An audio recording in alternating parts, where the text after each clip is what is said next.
ನಿಮಗೆ ನಾವು ಬೇಕು ಅಥವಾ ಚೀನಾ ಬೇಕು, ಯಾವುದಾದ್ರೂ ಒಂದು ಡಿಸೈಡ್ ಮಾಡಿ. ಇದು ಜಗತ್ತಿನ 35 ದೇಶಗಳಿಗೆ ಅಮೆರಿಕ ಕೇಳಿರೋ ಖಡಕ್ ಪ್ರಶ್ನೆ.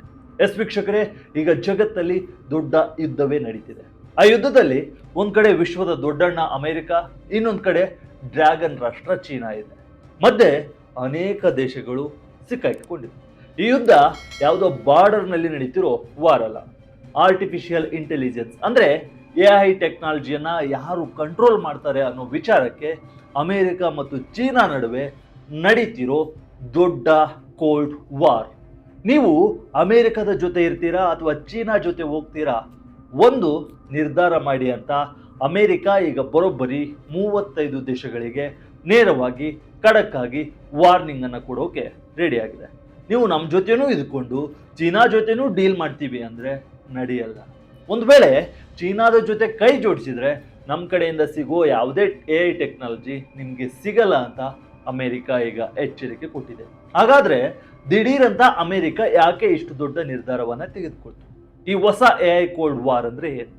ಕಜಕಿಸ್ತಾನ ಅನ್ನೋ ಒಂದು ಸಣ್ಣ ದೇಶ ಈ ಇಡೀ ಜಗಳಕ್ಕೆ ಕಾರಣ ಆಗಿದ್ದು ಹೇಗೆ? ಮತ್ತು ಎಲ್ಲಕ್ಕಿಂತ ಮುಖ್ಯವಾಗಿ ಈ ಇಬ್ಬರ ಕೋಳಿ ಜಗಳದಲ್ಲಿ ನಮ್ಮ ಇಂಡಿಯಾದ ಕತೆ ಏನು? ಭಾರತ ಯಾರನ್ನ ಸೆಲೆಕ್ಟ್ ಮಾಡಿಕೊಳ್ಳುತ್ತೆ? ಇದೆಲ್ಲದರ ಕಂಪ್ಲೀಟ್ ಡೀಟೇಲ್ಸ್ ಅನ್ನ ಈ ವಿಡಿಯೋದಲ್ಲಿ ಹೇಳ್ತಾ ಹೋಗ್ತೀನಿ, ಬನ್ನಿ.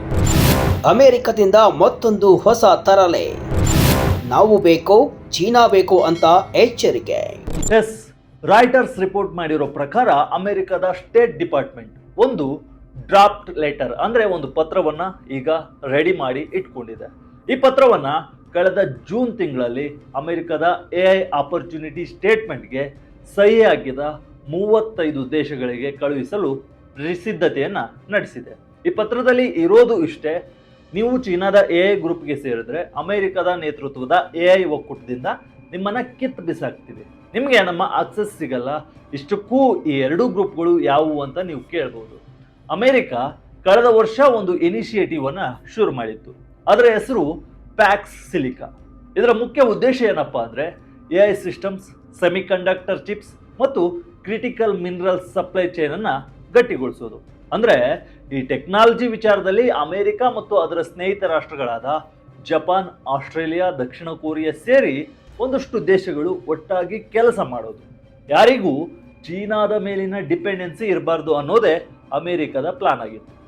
ಸುಮಾರು 2 ಡಜನ್ ದೇಶಗಳು ಈಗಾಗಲೇ ಈ ಪ್ಯಾಕ್ಸ್ ಸಿಲಿಕಾಗೆ ಸೇರಿಕೊಂಡಿವೆ. ಇದಕ್ಕೆ ಚೀನಾದ ಅಧ್ಯಕ್ಷ ಕ್ಸಿ ಜಿನ್ಪಿಂಗ್ ಕೌಂಟರ್ ಕೊಡದೆ ಸುಮ್ಮನೆ ಕೂರ್ತಾರ? ಖಂಡಿತ ಇಲ್ಲ. ಕಳೆದ ಜುಲೈನಲ್ಲಿ ಚೀನಾ ಒಂದು ಹೊಸ ಗ್ರೂಪ್ ಅನ್ನ ಶುರು ಮಾಡಿದೆ. ಅದರ ಹೆಸರು ವಿಶ್ವ AI ಸಹಕಾರ ಸಂಸ್ಥೆ ಅಥವಾ ವೈಕೋ. ಅಮೆರಿಕದ ಪವರ್ ಅನ್ನ ಕುಗ್ಗಿಸಲು ಚೀನಾ ತನ್ನ ಓಪನ್ ವೇಟ್ AI ಟೆಕ್ನಾಲಜಿಯನ್ನ ಪ್ರಮೋಟ್ ಮಾಡೋಕೆ ಶುರು ಮಾಡಿದೆ. ಅಮೆರಿಕದ ಕೋಪಕ್ಕೆ ಕಾರಣವಾದ ಕಜಕಿಸ್ತಾನ, ಎರಡೂ ಕಡೆ ಕಾಲಿಟ್ರೆ ಏನಾಗುತ್ತೆ ಗೊತ್ತಾ? ಇದೆಲ್ಲವೂ ಚೆನ್ನಾಗಿಯೇ ಹೋಗ್ತಾ ಇತ್ತು. ಆದ್ರೆ ನಡುವೆ ಕಜಕಿಸ್ತಾನ ಅನ್ನೋ ದೇಶ ಅಮೆರಿಕದ ನೆಮ್ಮದಿಯನ್ನ ಕೆಡಿಸ್ತು. ಅದು ಹೇಗಂತೀರಾ? ಈ ಕಜಕಿಸ್ತಾನ ಮೊದಲು ಅಮೆರಿಕದ ಪ್ಯಾಕ್ ಸಿಲಿಕಾಗೆ ಸೇರಿಕೊಳ್ತು.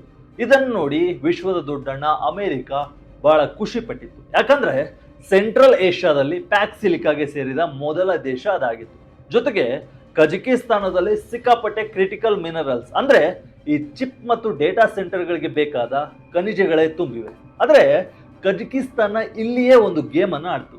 ಅಮೆರಿಕದ ಗ್ರೂಪ್ಗೆ ಸೇರಿದ ಸ್ವಲ್ಪ ದಿನಗಳಲ್ಲೇ ಚೀನಾದ AI ಗ್ರೂಪ್ಗೆ ಹೋಗಿ ಅದು ಸೇರ್ಕೊಳ್ತು. ಅಂದ್ರೆ 2 ದೋಣಿಯ ಮೇಲೆ ಕಾಲಿಡ್ತು. ಜಗತ್ತಿನಲ್ಲೇ ಈ 2 ಗ್ರೂಪ್ಗಳಲ್ಲಿರುವ ಏಕೈಕ ದೇಶ ಅಂದ್ರೆ ಅದು ಕಜಕಿಸ್ತಾನ ಮಾತ್ರ. ಇದು ಅಮೆರಿಕದ ಕಣ್ಣು ಕೆಂಪಾಗುವಂತೆ ಮಾಡಿದೆ. ಒಂದು ದೇಶ ನಮ್ಮ ಟೆಕ್ನಾಲಜಿ ಮತ್ತು ಸೆಕ್ಯೂರಿಟಿ ಬೆನಿಫಿಟ್ಸ್ ಅನ್ನು ಕೂಡ ತಗೊಂಡು ಅದೇ ಟೈಮ್ನಲ್ಲಿ ನಮ್ಮ ಬದ್ಧ ವೈರಿ ಚೀನಾದ ಜೊತೆಯೂ ಸೇರಿದ್ರೆ ಹೇಗೆ ಅನ್ನೋದು ಅಮೆರಿಕದ ವಾದ. ರಾಯ್ಟರ್ಸ್ ನೋಡಿದ ಆ ಡ್ರಾಫ್ಟ್ ಲೆಟರ್ನಲ್ಲಿ ಅಮೆರಿಕ ಒಂದು ಡೈಲಾಗ್ ಹೊಡೆದಿದೆ. ಆ ಡೈಲಾಗ್ ಏನಂದ್ರೆ, to the part of everything is to be part of nothing. ಅಂದ್ರೆ ಎಲ್ಲದರಲ್ಲೂ ಬಾಯಿಗೆ ಆಗ್ತೀನಿ ಅನ್ನೋದು ಯಾವುದ್ರಲ್ಲೂ ಭಾಗಿಯಾಗದೆ ಇದ್ದ ಹಾಗೆ. ಪ್ಯಾಕ್ ಸಿಲಿಕಾಗೆ ಸೇರೋದು ಅಂದ್ರೆ ಸುಮ್ಮನೆ ಒಂದು ಮೆಂಬರ್ಶಿಪ್ ಅಲ್ಲ, ಅದೊಂದು ಕಮಿಟ್ಮೆಂಟ್. ನಮ್ಮ ನಿಯಮಗಳಿಗೆ ವಿರುದ್ಧವಾಗಿರೋ ಇನಿಷಿಯೇಟಿವ್ ಜೊತೆ ಅಂದ್ರೆ ಚೀನಾ ಜೊತೆ ನೀವು ಸೇರಿದ್ರೆ ನೀವು ನಮ್ಮ ಜೊತೆ ಇರೋಕೆ ಸಾಧ್ಯವೇ ಇಲ್ಲ ಅಂತ ಡೊನಾಲ್ಡ್ ಟ್ರಂಪ್ ಕ್ಲಿಯರ್ ಆಗಿ ಹೇಳಿದ್ದಾರೆ. ಅಮೆರಿಕನ್ ಆಫೀಸರ್ ಕೂಡ ಒಬ್ರು ಹೇಳಿರುವಂತೆ ನಿಮಗೆ ಎರಡೂ ಬೇಕು ಅಂದ್ರೆ ಆಗಲ್ಲ ಅಂತ ಕ್ಲಿಯರ್ ಕಟ್ ಆಗಿ ಸ್ಪಷ್ಟವನ್ನ ಪಡಿಸಿದ್ದಾರೆ. ಅಮೆರಿಕಕ್ಕೆ ಇಷ್ಟೊಂದು ಭಯ ಯಾಕೆ? ಚೀನಾ ಯಾಕೆ ಅಷ್ಟೊಂದು ಡೇಂಜರ್? ವೀಕ್ಷಕರೇ, ಅಮೆರಿಕ ಯಾಕೆ ಇಷ್ಟೊಂದು ರಿಯಾಕ್ಟ್ ಮಾಡ್ತಿದೆ ಅಂತ ನೀವು ಯೋಚನೆ ಮಾಡ್ತಿರ್ಬೋದು. ಇದಕ್ಕೆ ಕಾರಣ AI ರೇಸ್. ಇಂದು AI ಯಾರು ಕಂಟ್ರೋಲ್ ಮಾಡ್ತಾರೋ ಅವರೇ ಮುಂದಿನ ಪ್ರಪಂಚವನ್ನ ಆಳ್ತಾರೆ ಅನ್ನೋದು ಕ್ಲಿಯರ್ ಆಗಿದೆ. ಅಮೆರಿಕದಲ್ಲಿ ಓಪನ್ AI ಮತ್ತು ಆಂಥ್ರೋಪಿಕ್ ನಂತಹ ಕಂಪನಿಗಳು ಪವರ್ಫುಲ್ ಪ್ರೊಪ್ರೈಟರಿ ಸಿಸ್ಟಮ್ಗಳನ್ನ ಡೆವಲಪ್ ಮಾಡ್ತಿವೆ. ಆದರೆ ಚೀನಾ ಏನು ಹಿಂದೆ ಬಿದ್ದಿಲ್ಲ. ಚೀನಾದ ಓಪನ್ ವೇಟ್ ಮಾಡೆಲ್ಗಳು ಕೂಡ ಸಿಕ್ಕಾಪಟ್ಟೆ ಫಾಸ್ಟ್ ಆಗಿ ಡೆವಲಪ್ ಆಗ್ತಿವೆ. ಅಮೆರಿಕಕ್ಕೆ ದೊಡ್ಡ ಕಾಂಪಿಟೇಷನ್ ಅನ್ನು ಕೂಡ ಕೊಡ್ತಿವೆ. ಅಮೆರಿಕದ ಭಯ ಏನಪ್ಪಾ ಅಂದ್ರೆ, ಚೀನಾ ಏನಾದರೂ ಈ 35 ದೇಶಗಳನ್ನು ತನ್ನತ್ತ ಸೆಳೆದುಕೊಂಡ್ರೆ ಆ ದೇಶಗಳಲ್ಲಿರುವ ಕ್ರಿಟಿಕಲ್ ಮಿನರಲ್ಸ್ ಚೀನಾದ ಪಾಲಾಗುತ್ತೆ. ಚೀನಾದ AI ಮಾಡೆಲ್ಗಳಿಗೆ ದೊಡ್ಡ ಮಾರ್ಕೆಟ್ ಸಿಗುತ್ತೆ. ಭವಿಷ್ಯದಲ್ಲಿ AI ರೂಲ್ಸ್ ಮಾಡುವಾಗ ಚೀನಾದ ಕೈ ಮೇಲಾಗುತ್ತೆ. ಇದಕ್ಕೆಲ್ಲ ಕಾರಣ ಆ ಕ್ರಿಟಿಕಲ್ ಮಿನರಲ್ಸ್. ಡೊನಾಲ್ಡ್ ಟ್ರಂಪ್ ಶುರು ಮಾಡಿದ ಟ್ಯಾರಿಫ್ ವಾರ್ಗೆ ತಿರುಗೇಟು ನೀಡಲು ಚೀನಾ ತನ್ನ ಬಳಿ ಇದ್ದ ಕ್ರಿಟಿಕಲ್ ಮಿನರಲ್ಸ್ ಅನ್ನ ಒಂದು ಅಸ್ತ್ರವಾಗಿ ಬಳಸಿತ್ತು. ಹಾಗಾಗಿ ಅಮೆರಿಕ ಈಗ ತನ್ನ ಮಿತ್ರ ರಾಷ್ಟ್ರಗಳ ಜೊತೆ ಸೇರಿ ತನ್ನದೇ ಆದ ಸಪ್ಲೈ ಚೈನ್ ಅನ್ನ ಬಲಪಡಿಸಿಕೊಳ್ಳಲು ಹೊರಟಿದೆ. ಇದಕ್ಕೆ ಚೀನಾದ ಎಂಬಸಿ ಕೂಡ ರಿಯಾಕ್ಟ್ ಮಾಡಿದೆ. ಅಮೆರಿಕ ಟೆಕ್ನಾಲಜಿ ಮತ್ತು ವ್ಯಾಪಾರವನ್ನ ಪೊಲಿಟಿಸೈಸ್ ಮಾಡ್ತಿದೆ, ರಾಜಕೀಯಕ್ಕೆ ಬಳಸಿಕೊಳ್ತಿದೆ. ಇದು ಗ್ಲೋಬಲ್ AI ಡೆವಲಪ್ಮೆಂಟ್ ಅನ್ನ ನಾಶ ಮಾಡುತ್ತೆ. ಇದರಿಂದ ಯಾರಿಗೂ ಲಾಭವಿಲ್ಲ ಅಂತ ಚೀನಾದ ವಕ್ತಾರರು ಹೇಳಿದ್ದಾರೆ. ಆದರೆ ಕಜಕಿಸ್ತಾನ ಮಾತ್ರ ಇದು ಯಾವುದಕ್ಕೂ ತಲೆ ಕೆಡಿಸ್ಕೊಳ್ಳದೆ ನನಗೂ ಇದಕ್ಕೂ ಸಂಬಂಧ ಇಲ್ಲ ಅಂದಂಗೆ ಇದೆ. AI ರೇಸ್ನಲ್ಲಿ ಇಂಡಿಯಾದ ಕತೆ ಏನು? ಭಾರತ ಯಾರನ್ನ ಆಯ್ಕೆ ಮಾಡುತ್ತೆ? ಈಗ ನಮ್ಮ ಅಸಲಿ ಮ್ಯಾಟ್ರಿಗೆ ಬರೋಣ. ಇದೆಲ್ಲ ಸರಿ, ಈ ಅಮೆರಿಕ ಮತ್ತು ಚೀನಾದ ಜಗಳದಲ್ಲಿ ನಮ್ಮ ಭಾರತದ ಪೊಸಿಷನ್ ಏನು? ಇದು ಭಾರತಕ್ಕೆ ನಿಜಕ್ಕೂ ಒಂದು ದೊಡ್ಡ ಸ್ಟ್ರಾಟಜಿಕ್ ಚಾಲೆಂಜ್.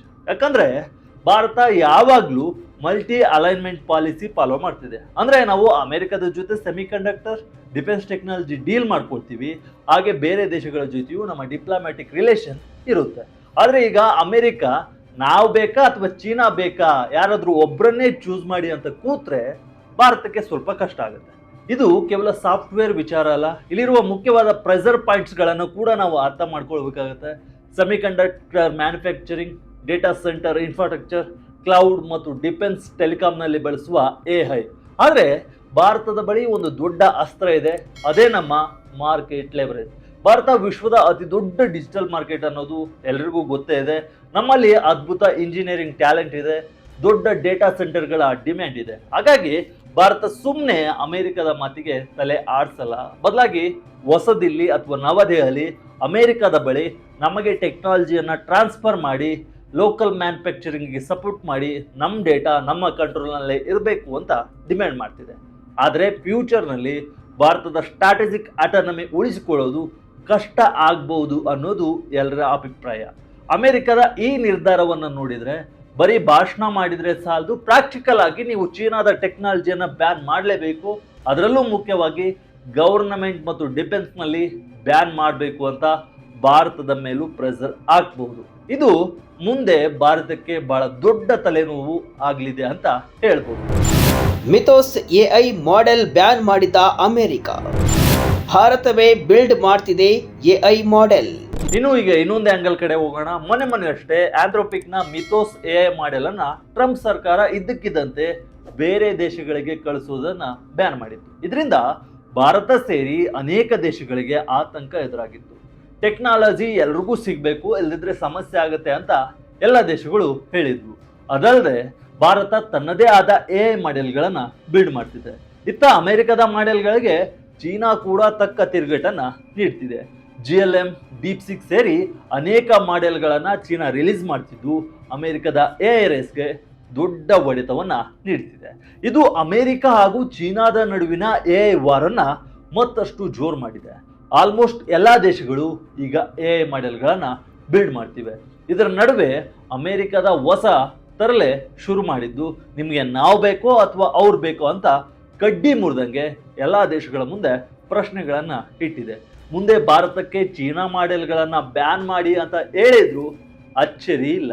ಒಟ್ನಲ್ಲಿ ಇದಿನ್ನೂ ಒಂದು ಡ್ರಾಫ್ಟ್ ಲೆಟರ್ ಆಗಿದ್ರೂ ಕೂಡ ಮುಂಬರುವ ದಿನಗಳ ಭವಿಷ್ಯವನ್ನ ಕ್ಲಿಯರ್ ಆಗಿ ತೋರಿಸ್ತಾ ಇದೆ. ಅಮೆರಿಕ ತನ್ನ ಫ್ಯಾಕ್ಸ್ ಸಿಲಿಕಾನ ಒಂದು ಎಕ್ಸ್ಕ್ಲೂಸಿವ್ ಕ್ಲಬ್ ಆಗಿ ಮಾಡಲು ಹೊರಟಿದೆ. ಇನ್ನೊಂದೆಡೆ ಬೀಜಿಂಗ್ ಕೂಡ ತನ್ನದೇ ಆದ AI ಆರ್ಮಿಯನ್ನ ಕಟ್ತಿದೆ. ಭಾರತದಂತಹ ದೇಶಗಳಿಗೆ ಇದು ಒಂದು ರೀತಿ ಕತ್ತಿ ಮೇಲಿನ ನಡಿಗೆ ಅಂತಾನೆ ಹೇಳ್ಬೋದು. ಭಾರತ ಬಹುಶಃ ಸೆಲೆಕ್ಟಿವ್ ಅಲೈನ್ಮೆಂಟ್ ಅಂದ್ರೆ ತನಗೆ ಬೇಕಾದಾಗ ಅಮೆರಿಕದ ಜೊತೆ ಅಡ್ವಾನ್ಸ್ ಟಿಪ್ಸ್ ಮತ್ತು ಡಿಫೆನ್ಸ್ಗೆ ಸೇರಿಕೊಳ್ಬಹುದು, ಜೊತೆಗೆ ತನ್ನದೇ ಆದ ಸ್ವಂತ AI ಡೆವಲಪ್ಮೆಂಟ್ ಮಾಡಿಕೊಳ್ಳುವತ್ತ ಜಾಸ್ತಿ ಗಮನವನ್ನ ಹರಿಸಬಹುದು. ಈ AI ಅನ್ನೋದು ಕೇವಲ ಒಂದು ಟೆಕ್ನಾಲಜಿ ಆಗಿ ಈಗ ಉಳಿದಿಲ್ಲ, ಇದೀಗ ಜಿಯೋ ಪಾಲಿಟಿಕ್ಸ್ನ ಹೊಸ ಅಸ್ತ್ರವಾಗಿ AI ಬದಲಾಗಿದೆ. ಮುಂದಿನ ದಿನಗಳಲ್ಲಿ ಯಾವ ದೇಶ ಆರ್ಟಿಫಿಷಿಯಲ್ ಇಂಟೆಲಿಜೆನ್ಸ್ನಲ್ಲಿ ಲೀಡರ್ ಆಗುತ್ತೋ ಆ ದೇಶ ಇಡೀ ಪ್ರಪಂಚವನ್ನ ಕಂಟ್ರೋಲ್ ಮಾಡೋದಂತೂ ಸತ್ಯ. ಇದರ ಬಗ್ಗೆ ನಿಮ್ಮ ಅನಿಸಿಕೆ ಏನು?